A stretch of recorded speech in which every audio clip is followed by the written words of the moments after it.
Dunyoga mashhur xush ovoz qari Abdulbasit Abdussamad. Misr desa, ko'pinchimizning esiga Nil daryosi bilan Al-Ihrom va Shirtillik odam haykali keladi. Amaliyotda bulardan boshqa Misrning bizga ancha tunish bo'lmagan eng muhim yana bir alohidaligi bor. U bo'lsa-mu Misrning qarilar bo'shki ekanligidir. Haqiqatan shundoq. Qadimdan tortib hozirgacha Misr haqiqatan qarilarning bo'shki bo'lib kelgan. Ba'zilarimizga tanishliq bo'lgan yaqinqi zamondagi Muhammad Siddiq Manshaviy, Mahmud Xalil Xosari, Mahmud Ali Albanna, Mustafa Ismoil, Muhammad Rifat, Muhammad At-Tablaviy qatorliq dunyoga mashhur qarilarning hammasi Misrdan chiqqan. Biz bu tarjimahalda qisqacha tanishib chiqmoqchi bo'lganimiz bularning ichidagi avam xalqqa eng mashhur bo'lgan xush ovozli Qur'on bulbuli Abdulbasit Abdusamaddir.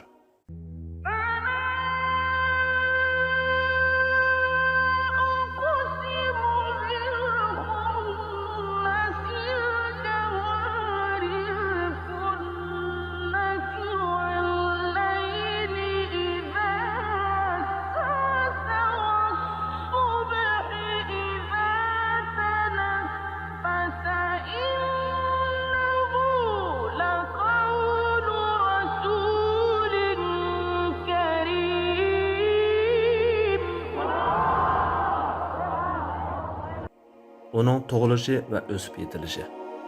Qari Abdulbasit 1927-yili Misrning shimolidagi Qina viloyatining Armand shahrida Qur'on Karim oilasida tug'ilgan. Bundaq deyishimiz, uning buvisi va dadasining tajvidli qari bo'lganligidandir. Shayx Abdulbasit Qur'on Karimni 10 yoshga barmay turibla mahallasidagi shayxdan yodga olib bo'lgan. Keyin Shayx Muhammad Salimning qo'lida 7 xil qiroat ilmi qatorliq Qur'on Karimga munosabatli ilmlarni o'qigan. U 12 yoshga kira-kirmayla har xil ommaviy yig'ilishlarga taklif qilinadigan bo'lgan. Chunki ustozi Muhammad Salim borganli yerida Abdulbasitning tarbiya qilgan. Kishilar Shayx Muhammad Salimni cho'ng ko'radigan bo'lg'achqa, uning maqtishi kishilarning bola Abdulbasitga o'zildirmay taklifnomalarni avatishga turtki bo'lgan. U Ramazonda xatmidan o'tishga boshlagandan keyin atrofga to'nilgan. U mashhur qari Muhammad Rifatning ovozini intayin yaxshi ko'radi. Onun ovozini anglash uchun uzun musobalarni besish uningga hech gap emas edi. U mundaq deydi: 10 yoshimda Qur'on Karim yodlab bo'lgan edim. Qur'on Karim tilimga to'liq yenik edi. Dadam qatnash ministerligida xizmat qiladi. Buvam ahli ilm kishi edi. Men ularga boshqa qiroatlarni o'rganish orzuyim borligini aytdim. Ular menga Tanta shahriga berib, Shayx Muhammad Salimda Qur'on bilimlari va boshqa qiroatlarni o'rganish taklifini berdi. Armand bilan Tantaning orasi yiroq edi. Ammo bu mening istiqbolimga munosabatli bo'lg'achqa safar tayyorligini boshlab ketdim. Tantaga yo'lga chiqishdan bir kun burun Shayx Muhammad Salimning Armandga diniy institutga o'qituvchi bo'lib keladiganligidan xabar topdik. Armandliklar Shayxni alohida qizg'in kutib oldi. Chunki ular Shayxning Qur'on Karim va u vaqtdagi ilmida qanchalik yuqori o'rinda ekanligini yaxshi biladi. Taqdir go'yo bu Shayxni dal vaqtida faqat biz uchun bu joyga olib kelgan edi. Yurt xalqi uningga Qur'on Karim yodlash jamiyati qurib bergan edi. Shayx bu joyda Qur'on Karim yodlatdi, Qur'on ilmlari va boshqa qiroatlarni o'rgatdi. Men Shayxning qashig'i berib, Shayxga Qur'onni boshdan oyoq bir o'qib o'tkazdim. Andin 7 xil qiroat ilmiga xos bo'lgan Shatibiyya degan kitobning tekstini yodladim. Murosimdagi yosh qari Shayx Abdulbasitning 1950-yili Rasululloh sallallohu alayhi va sallamning navrisi Fatima radhiyallohu anhaning qizi Hazrati Zaynab radhiyallohu anhani xotirlash murosimiga qadam tashrif qilish uchun Qohiraga kelgandan boshlab rasmiy holda danqa chiqqan. Bu murosim bu yulduzning chaqnashining boshlanishi bo'lib qolgan. Murosimda masjid imomi uni qiroat kursiga taklif qilgan. U dastlab o'zidan cho'ng ustoz hisoblanadigan qarilar va shunchalar ko'p odamning oldiga o'tishdan yaltib bir oz ikkilanishda bo'lgan. Ammo masjid imomining qayta taklif qilib rag'batlantirishi bilan qiroat kursiga chiqqan. Kishilar cho'ng qarilar bar turib hech ikkilanmay oldiga chiqqan bu yigitning bu ishidan bir oz taajjublangan. Ko'zlarini uningga tikkan.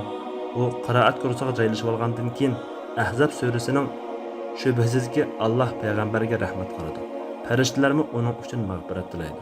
Ey mu'minlar, sizlarmi payg'ambar uchun durud aytinglar va omonlik tilanglar degan oyatidan boshlab o'qiydi. Shuning bilan kishilar uning hayron qolarliq talanti va intayin yoqimli qiroatiga mahliyo bo'ladi. Aslida 10 minut qilib bekitilgan o'qish vaqti kishilarning talabiga asosan 2 soatdan ko'proq uzartiriladi. Arliqda bir oz orom olgandan keyin yana tong otqanga qadar o'qiydi. Kishilar bu qarining mo'jiza kabi xush ovoziga mast-xush bo'ladi va butkul masjid ularning madhiya olqishlaridan Allohu akbar, Alloh sendan rozi bo'lsin degan sadolardan titrab ketadi. Ovozi kishilarni o'ziga ram qilib oladi. Misr radiosining eng yosh qarisi Sayyida Zaynab jamiasidagi tilovatidan keyin uningga Shayx Dabbodin Misr radiosida tilovat qilish taklifi keladi. U taklifni qabul qiladi. Keyin radio o'zlarining rahbarlari uningga radioning rasmiy qarisi bo'lish taklifini berdi va u shuning bilan Misr radiosining rasmiy qarisi bo'lib qoladi.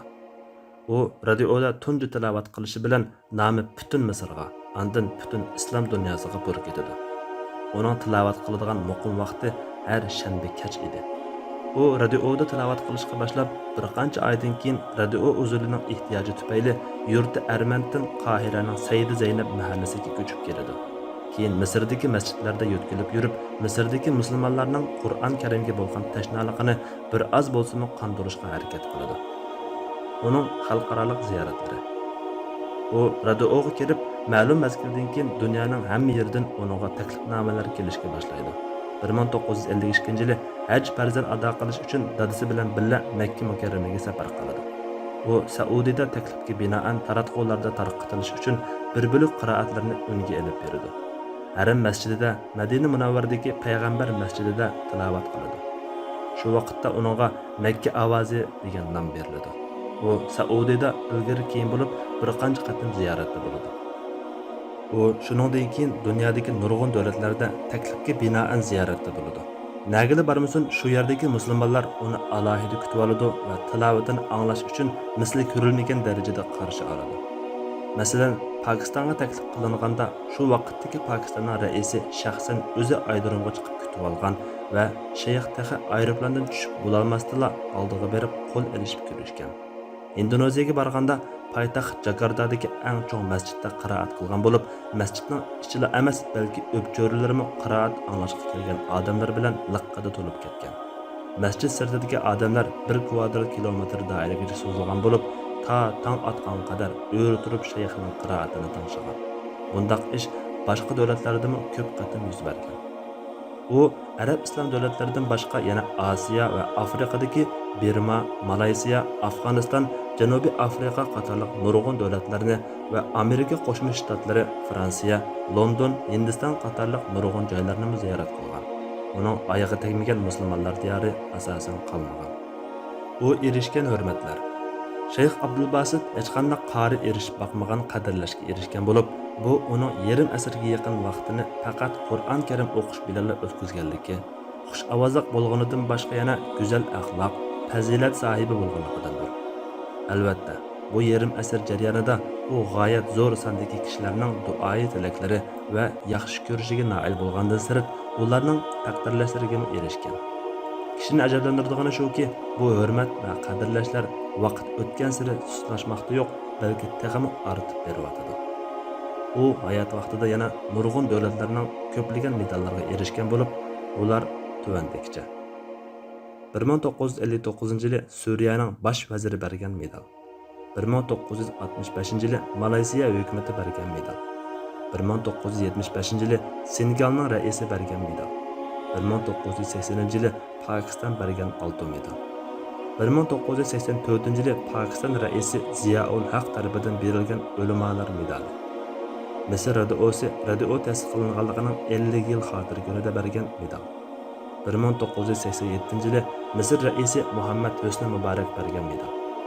Livan Jumhuriyati bergan medal. Iroq Jumhuriyati bergan medal. Kesili va vafoti. Shayx Abdulbasit vafotidan bir oz burun qatnash hodisasiga uchraydi. Ya'ni uning mashinasi bilan shal besib mang'an yuk mashinasi so'qishib ketadi. Bu hodisaning uning diabet kesili bilan jigar yallog'ining asoratida kuch elishayotgan jismiga cho'ng ta'siri bo'ladi. Hodisadan keyin u doktorxonada 3 hafta yetib, doktorning ko'rsatmasi farzandlarining zo'rlashi bilan o'g'li Tariqning hamrohligida davolanish uchun Londonga bordi. Londonga borib bir hafta bo'lganda shayx Misrga qaytib ketishni talab qilib turib olib qaytib keladi. Londondan qaytib kelib 3 kundan keyin, ya'ni 1988 yili 11 ayning 30 kuni chorshanba vafot bo'ladi. Meyiti rasmiy davlat arboblaridek o'zdiriladi. Nurg'un davlatlarning elchilari o'z xalqlariga, rais podshohlarga vakolatan meyit namoziga qatnashadi. Manba Arabcha Wikipedia. Tayyorlovchi bilimyor.